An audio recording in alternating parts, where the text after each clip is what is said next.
अस्सलाम वालेकुम स्टूडेंट्स। आज हम आपकी मॉडर्न प्रोज की बुक में से chapter number 4 end of term पढ़ेंगे, जो कि डेविड डेशिस ने लिखा हुआ है। ठीक है, इस चैप्टर को शुरू करने से पहले हम थोड़ी सी लाइफ हिस्ट्री देख लेते हैं डेविड डेशिस की। तो डेविड डेशिस was born on 2 September 1912 in England, यानी कि ये एक इंग्लिश राइटर था जो कि 2 सितंबर 1912 को पैदा हुआ था। उसने अपना मास्टर्स जो किया था वो एडिनबर्ग यूनिवर्सिटी से किया था और टीचिंग जो है वो उसका प्रोफेशन था। उसने बड़ा रिमार्केबल काम किया था स्कॉटिश लिटरेचर में और इंग्लिश लिटरेचर में। इसी काम के वजह से उसको एक जो टाइटल मिला था वो था CBE, और CBE होता है commander of the order of British empire. ये उसको टाइटल दिया गया था जो कि वहाँ का बड़ा टाइटल है और लिटरेरी वर्क करने वाले लोगों को मिलता है, तो इसी वजह से उसको ये जो है टाइटल मिला था। अब अगर हम बात करें इस ऐसे की, इस लेसन की जो कि उसने लिखा है एंड ऑफ टर्म, तो हम उसके जैसे हमेशा से मेन पॉइंट चैप्टर्स के निकाल लेते हैं, तो हम उसके मेन चैप्टर्स जो हैं, मेन पॉइंट्स जो हैं चैप्टर में से वो निकाल लेते हैं।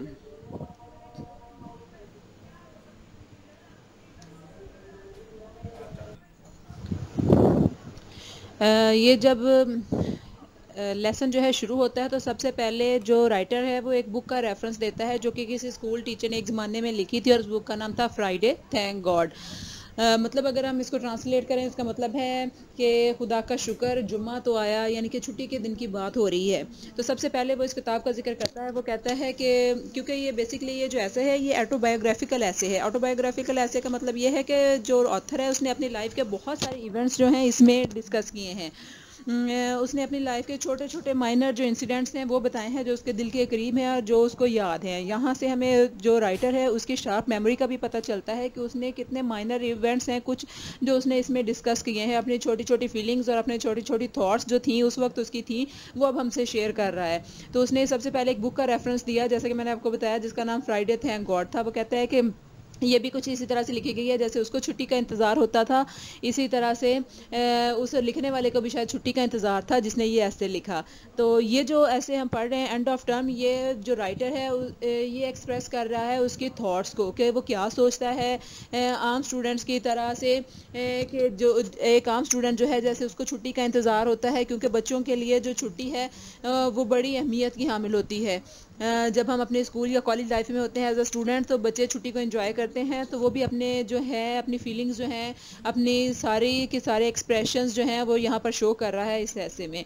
वो कहते हैं कि जो स्कूल की जो लाइफ थी, रूटीन लाइफ से, वो उसके लिए बोरिंग रूटीन थी, क्योंकि स्कूल की तरफ से उनको बहुत ज़्यादा काम मिलता था, फिर होमवर्क मिलता था, स्कूल में पढ़ाई होती थी, कई दफ़ा कोई मुकाबले आ जाते थे जिसके लिए उन्हें और एफर्ट करनी पड़ती थी। तो वो उस डेली और रूटीन लाइफ से बड़ा थक चुका था और उसको बड़ी हेक्टिक लगती थी, मुश्किल रूटीन लगती थी। और वो कहता है कि सबसे मुश्किल काम, स्कूल तो चलो वो चला जाता था, वहाँ पर जो होता था वो अलग बात थी, लेकिन सबसे पहला काम जो उसको मुश्किल लगता था जब दिन का आगाज़ होता था, सुबह उठना। वो कहता है कि सुबह उठना उसके लिए एक एक्सट्रीम टास्क हुआ करता था कि वो सुबह उठेगा। क्यों एक्सट्रीम टास्क उसको इसलिए लगता था कि फिर आगे उसको अपने सारे दिन की जो स्कूल की हेक्टिक रूटीन है वो याद आ रही होती थी। फिर वो जिक्र करता है आगे है कि उसको जो आवाज़ है उसकी मेड की, जो उनकी खादमा थी या नौकरानी कह लें, उनकी जो मेड थी, वो जब सीढ़ियों के ऊपर से आती थी, सुबह स्कूल का टाइम होता था, वो सीढ़ियाँ चढ़ के आती थी, तो उसकी आवाज़ जो है तो वो उसको सुनाई देती थी। तो उसकी आवाज़ के लिए उसने एक स्पेसिफिक वर्ड यूज़ किया हुआ है, समन टू डैमेशन। मतलब कि वो कहता है कि उसकी आवाज़ ऐसे थी जैसे जहन्नुम से बुलावा आ रहा हो उसके। हालांकि वो सो रहा होता था लेकिन उसके कॉन्शियस में उसके सीढ़ियाँ चढ़ने की आवाज़ आ रही होती थी कि अब वो आ जाएगी, हमें उठाएगी। वो बताता है कि यहाँ पे वो अपने अलावा दो कैरेक्टर्स और डिस्कस करता है जो कि उसके भाई और बहन है। एक तो वो खुद है राइटर, दूसरा उसका भाई लायोनल है और उसकी बहन सिल्विया है। वो कहता है कि मैं और मेरा भाई एक कमरे में सोते थे और मेरी बहन जो सिल्विया है वो दूसरे कमरे में सो रही होती थी। हमारी मेड आती थी और आके हमें जगाती थी कि उठो तुम्हारा स्कूल का टाइम हो गया था, और उसकी आवाज़ हमें जहन्नुम की आवाज़ लगा करती थी। फिर वो कहता है कि जो फ्राइडे मॉर्निंग को हम स्कूल जाया करते थे, वैसे तो सारा हफ्ता रूटीन मेरी यही रहती थी, लेकिन जिस दिन फ्राइडे होता था तो उसकी मेरी फीलिंग्स ही अलग होती थी। सुबह सुबह उठते ही मेरी बड़ी प्लेजेंट फीलिंग हो जाया करती थी। उसकी रीज़न क्या थी, क्योंकि आगे उनका वीकेंड आ रहा होता था। वीकेंड जो होता है सैटरडे संडे की छुट्टी को कहा जाता है, तो वो कह रहे हैं जब वीकेंड आता था तो सुबह उसका मूड भी बड़ा प्लेजेंट होता था, उसको मॉर्निंग भी बड़ी प्लेजेंट लगती थी। चलो आज हमारी इस हेक्टिक रूटीन का जो है वो लास्ट डे है, तो वो बड़ा फ्रेश सुबह ही उठता था। वो कहता है कि जब सुबह स्कूल चला जाता था फ्राइडे को, और जब छुट्टी होती थी तो वो वहाँ पे ऐसे भागता था जब स्कूल की छुट्टी होती थी कि जैसे एक प्रिजनर, कोई कैदी हो जो फरार हुआ हो किसी कैद से, तो वो इस तरह से खुश होकर स्कूल से भाग के निकलता था। वो कहता है कि फिर वो जो रात है आगे सैटरडे की रात आती थी, वो फुल एंजॉय करता था, मस्ती करता था, जैसे बच्चों की सारी फेस्टिविटी होती है वो सारी चीज़ें वो किया करता था अपने बहन भाइयों के साथ मिलके, और उसको कोई फिक्र नहीं होता था कि सुबह उठकर हमने स्कूल जाना है।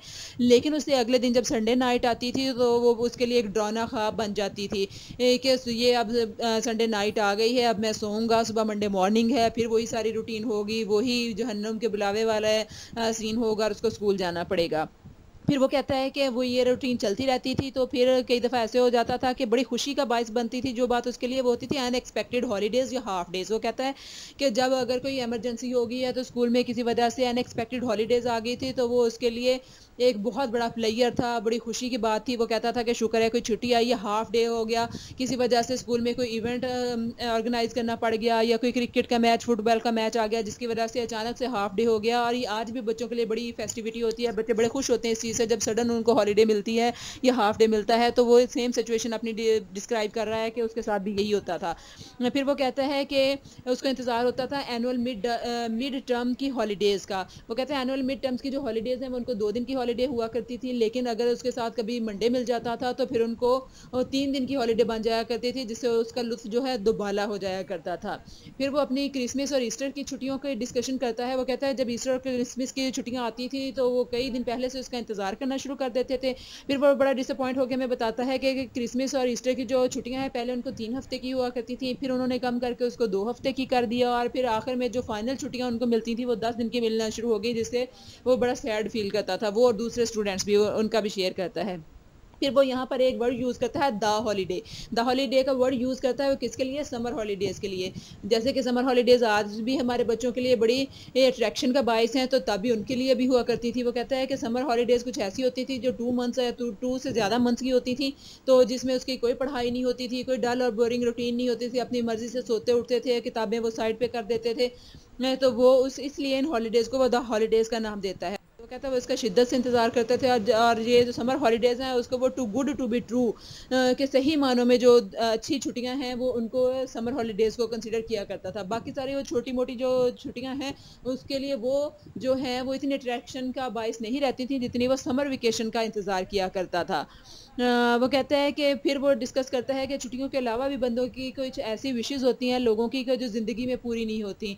वो यहाँ पे ये थोड़ा-सा हमें बताता है कि इंसान चाहे जिस भी लेवल पे हो, तो उसके हालात जैसे भी हों, उसकी कोई ना कोई विशेज़ ऐसी होती हैं कि जो कभी ना पूरी हो सकें या पूरी नहीं होती। तो वो अपनी लाइफ़ की भी कुछ ऐसी विशेज़ का ज़िक्र करता है। वो हमें बताता है कि वो बहुत छोटा था जब उसकी ख्वाहिश थी कि उसको एक ट्राइसिकल मिले, लेकिन अपने फाइनेंशियल प्रॉब्लम्स की वजह से या किसी वजह से उसके पेरेंट्स उसको वो ट्राइसिकल ना दिला सके। ट्राइसिकल मतलब 3 पहियों वाली साइकिल। वो अपनी इतने छोटे होते की मेमोरी शेयर करता है कि वो अपने पेरेंट्स से चाहता था कि उनको ट्राइसिकल ले दें, लेकिन वो उसको अफोर्ड नहीं कर पा रहे थे और उसको ना लेके दे सके। थोड़ी बड़ी एज में आया तो उसको बाइसिकल की ख्वाहिश हुई, लेकिन वो भी उसको ना दिलाई जा सकी। वो कहता है कि मैंने अपनी जो पहली फर्स्ट बाइसिकल है वो 21 ईयर्स की एज में खरीदी। वो भी मैं जब एडिनबर्ग यूनिवर्सिटी में था, मैंने एक कंपटीशन विन किया, वहाँ से मुझे प्राइज़ मनी मिली, तो मैंने पहली अपनी बाइसिकल वहाँ से पैसे लेके और वहाँ से ख़रीदी। इस तरह से मेरी ज़िंदगी की पहली विश पूरी हुई 21 साल की उम्र में जाके। फिर वो कहता है कि छोटी-छोटी बच्चों की विशेज़ होती हैं, उनका ज़िक्र करता है। वो कहता है कि वो स्वीट शॉप के बाहर वो और उसके बहन भाई खड़े हो जाते थे और लोगों को मिठाइयाँ लेते हुए, स्वीट्स लेते हुए देखते थे। उनकी विश होती थी कि हम भी लें, लेकिन वो अफोर्ड नहीं कर पाते थे तो वो नहीं ले सकते थे। फिर वो आइसक्रीम वाले का ज़िक्र करता है कि एक आइसक्रीम वाला आता था जिससे लोग आइसक्रीम लेते थे, और वो और उसके बहन भाई उसके इर्द-गिर्द फिरते रहते थे कि शायद वो कभी उसको कोई एक स्लाइस या आइसक्रीम का बगैर पैसों के दे दे, लेकिन ऐसा कभी भी नहीं होता कि हमें बगैर पैसों की चीज़ मिले। तो वो कहता है कि उसकी ज़िंदगी में भी ये इंसिडेंट कभी नहीं हुआ कि किसी ने उनको कोई स्वीट्स या आइसक्रीम विदाउट मनी दी हो, क्योंकि वो खाली पॉकेट्स होते थे ज़ाहिर है, तो बगैर पैसों की चीज़ कैसे मिलती है। फिर वो कहता है कि उन्हें कुछ फ्यू पेन्स मिलते थे पॉकेट मनी के तौर पर, जिसको वो तीनों बहन भाई जो है एक गुल्लक में, एक मनी बॉक्स में डाल लिया करते थे किसी बेहतर चीज़ लेने के लिए या पैसे जमा करने के लिए, कि जो बेहतर तौर पर वो इस्तेमाल कर सकें। जो थोड़ी बहुत पॉकेट मनी मिलती थी वो उसको सेव रखते थे कि उनके काम आए। फिर वो कहता है कि इसी तरह से करते कराते जो है हॉलीडेज़ जो हैं वो गुजर जाती थी, और जब ये हॉलीडेज़ जो हैं गुजर जाती थी तो वो उनके स्कूल जाने का टाइम आ जाता था। फिर वो कहता है कि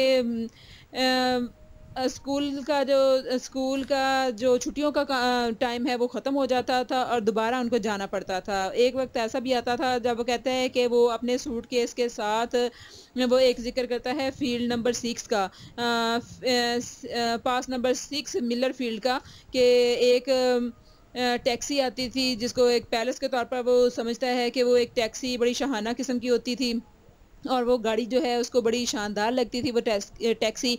तो वो कहता है कि वो आती थी और वो उसका इंतज़ार कर रहा होता था। और इस टैक्सी का काम ये होता था कि वो उसको और उसके सामान को रेलवे स्टेशन तक पहुंचा दे, क्योंकि छुट्टियों का अख्ताम हो चुका होता था और उनको वापस अपने स्कूल के लिए रवाना होना होता था।